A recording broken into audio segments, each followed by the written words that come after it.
नमस्कार दोस्तों, पुण्य श्लोक अहिल्याबाई शो में मालेराव होलकर उनकी आई की गोद में होता है, अपने अंतिम क्षण गिन रहा होता है और देवी अहिल्या के सामने उसकी आखिरी ख्वाहिश, इच्छा जाहिर करता है। अब दोस्तों, बेहद ही दुखद पल है ये देवी अहिल्या के सामने और साथ में मालेराव की पत्नी बैठी हैं, मैनाबाई। दोनों ही विवश हैं और दोनों ही इस वक्त मालेराव के लिए कुछ करना चाहती हैं। इसलिए देवी अहिल्या ये भी कहती हैं कि कोई राजवैद्य को बुलाओ, चिल्लाती हैं, जल्द से जल्द राजवैद्य को बुलाओ। और मालेराव से कहती है आंखें बंद मत करो, मगर वो कहता है कि उसकी अंतिम इच्छा यही है कि वो देवी अहिल्या की गोद में सो जाए, आंखें बंद करे और सो जाए। मगर देवी अहिल्या कहती है बेटे आंखें बंद मत करो, मालेराव सो मत, मालेराव सो मत, वो चिल्लाती रहती हैं। मगर दोस्तों, और देखिए मतलब बहुत बार इसमें यही दिखाया कि मालेराव यही इच्छा जाहिर करता है।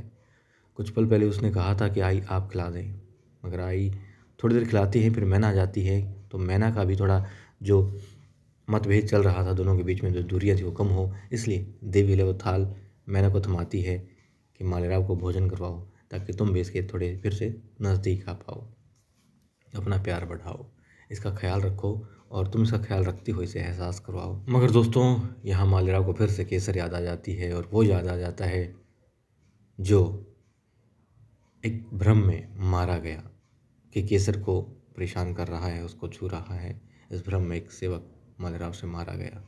तो बस अब उसके जहन में वो आ जाता है। केसर निकल गई है दिमाग से, मगर अब दिमाग में घर वो सेवक कर लेता है और इसी कारण मालेराव मारा जाता है। अब हमने पहले भी देखा है कि बहुत भावुक होता है ये, बहुत इमोशनल जिसको हम कहेंगे उस तरीके का दिखाया गया है मालेराव को। इसलिए गुरु जी और द्वारका इसका फ़ायदा उठा लिया करते थे, मगर अब वही उसकी कमज़ोरी उसकी जान ले लेती है। और दोस्तों, बचपन से बहुत बार देखा कि मालेराव की ख्वाहिश होती है कि उसकी आई अपनी गोद में उसका सर रख करके उसे सुलाए।